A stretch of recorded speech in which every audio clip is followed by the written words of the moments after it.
pemirsa Diskom Info Maluku TV Channel, tentunya tanggal 6 September adalah hari lahir GPM yang ke-85 tahun.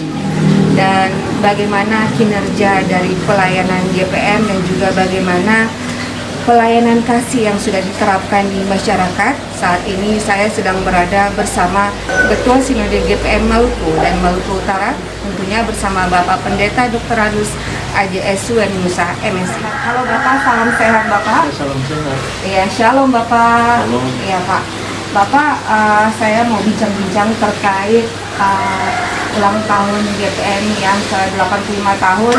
Bagaimana bentuk nyata yang sudah dicapai oleh GPM, keberhasilan dalam pelayanannya, mungkin Bapak bisa jelaskan? Iya, sebetulnya kan GPM ini sudah lama ya, Iya, Pak. salah satu gereja yang paling tua di Indonesia. Dan dia ada itu sebelum Indonesia merdeka, tahun 35 Undang-Undang Merdeka. Dan GPM sudah punya rencana pengembangan yang kita sebut sebagai pemberitaan Injil. Tapi Injil itu adalah transformasi kehidupan, transformasi kesejahteraan. Jadi kita tidak melihat Injil itu untuk mencari jumlah anggota gereja. Karena kita punya komunikasi dengan agama-agama lain itu dan itu juga ada sebagai komponen agama. Dan itu untuk kesejahteraan. Kita ada punya tiga pilar yang kita rencanakan dalam beberapa saya sekarang ini. Pertama dari rencana pengembangan kita yang disebut pola induk pelayanan dan rencana induk pengembangan pelayanan dari 10 tahun. Jadi saya sudah menyelesaikan 5 tahun. Dan di 5 tahun ini kita evaluasi itu 3 hal.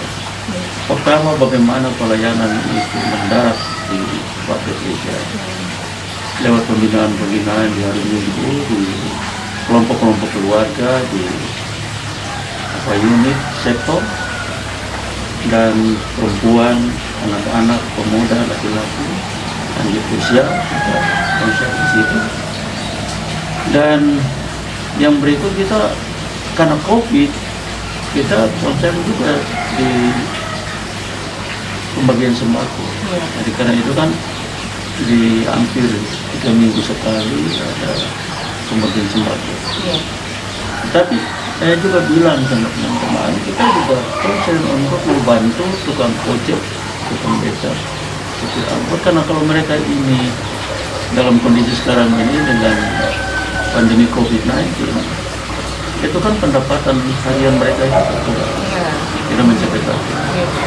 Saya bilang sama mereka, ya kita kasih obat kepada mereka di pandemi untuk menjaga mereka punya imun tubuh.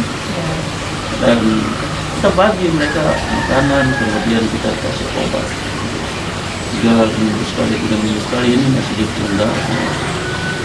Kita masih melihat perkembangan besar. Dan ini panggilan gereja.